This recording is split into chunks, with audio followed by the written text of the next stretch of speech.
So, good afternoon, everybody. I'm Olya Ranguelova. I work for the Financial Stability Department at the ECB.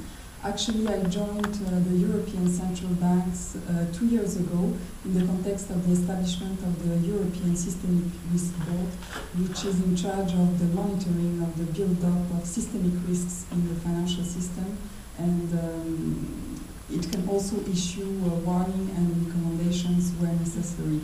Actually, the ECB is providing support to this new committee. As you may guess, we are less directly involved in the area of consumer protection and financial literacy.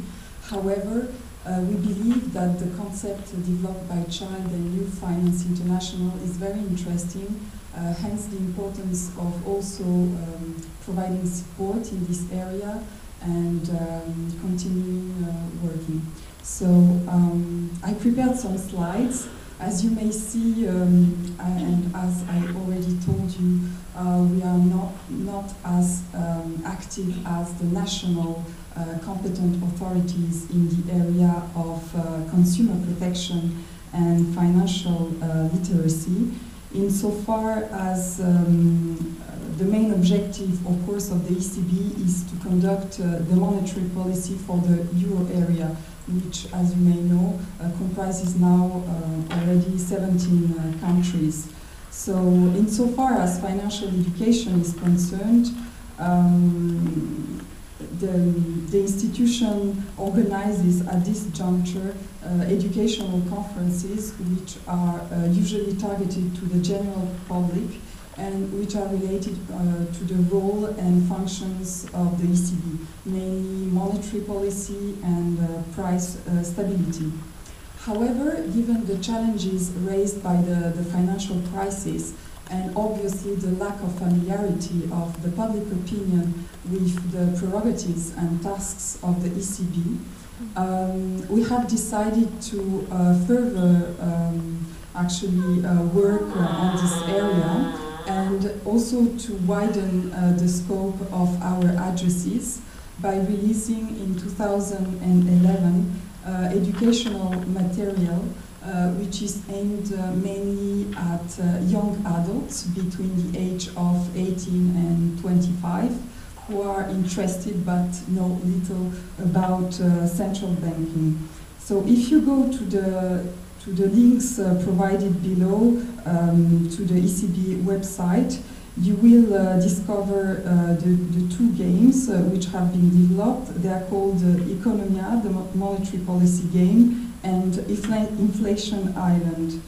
So in the first game, players have to keep inflation below the 2% target.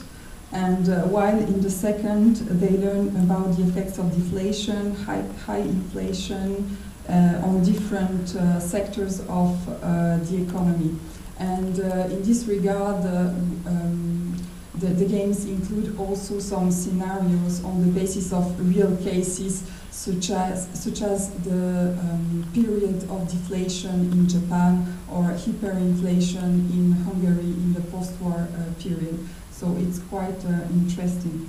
The idea of developing these web-based educational programs dates back as far as 2006, and they are sometimes referred as serious gaming, indicating that the game element gives an added value because it really brings the subject alive for the target group. I'm sorry, I could have shown you some pictures here or videos, but it's not always possible, I mean, especially within the time frame of 5 minutes. So it's, I mean, the format is also very appealing for the web-savvy, always online generation of the current, I mean, children and youth. The development actually of these games was possible thanks to our cooperation with a certain number of central banks, which are especially the DNB, the German Bundesbank, and also the Central Bank of Finland, which is quite active in the area of financial literacy. But beyond developing these interactive materials, we are also thinking of further expanding the scope and also the targeted audience for our educational programs, notably in the perspective of the new premises which are being constructed for the ECB and which would be finalized in 2013. So the idea would be to adopt the existing logistics to children below the age of 16. And why not also including issues such as financial stability, but also the regulation of the financial services sectors. Of course, at this stage, these are only ideas.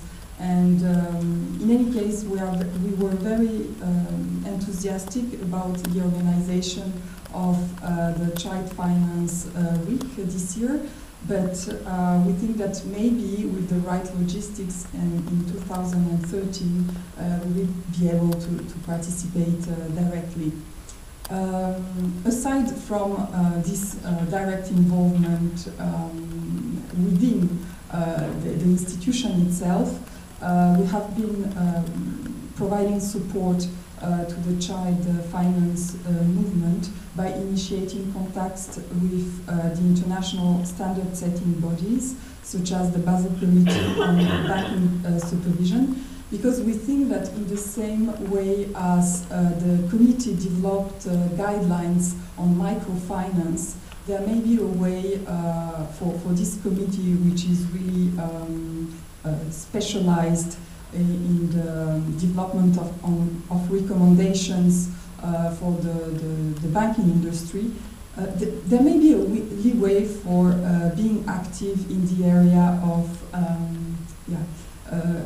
consumer protection and more specifically financial inclusion and education of young people. So very quickly, because I think that I reached the limits of the 5 minutes, the main challenges that I have identified at this juncture is that for the moment, given the numerous regulatory initiatives underway, in the wake also of the G20 recommendations, they may be difficult to tackle specifically the goals of child and youth finance, even though I think that they are coherent with the emphasis which is placed at the level of the industrialized countries on consumer protection and financial literacy in general.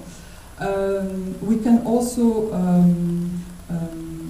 catch the attention of the international standard setters on these issues, as well as the OECD. At the European Union level, I think that it's very important to have in mind that the supervisory architecture was reformed quite recently with the establishment of 3 new European supervisory authorities, with all of them being granted with prerogatives in the area of consumer protection. And for the European Banking Authority, I think even with prerogatives relating to the coordination of the national initiatives on financial literacy and education.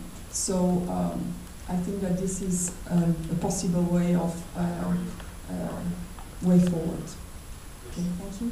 Yeah, thank you very much.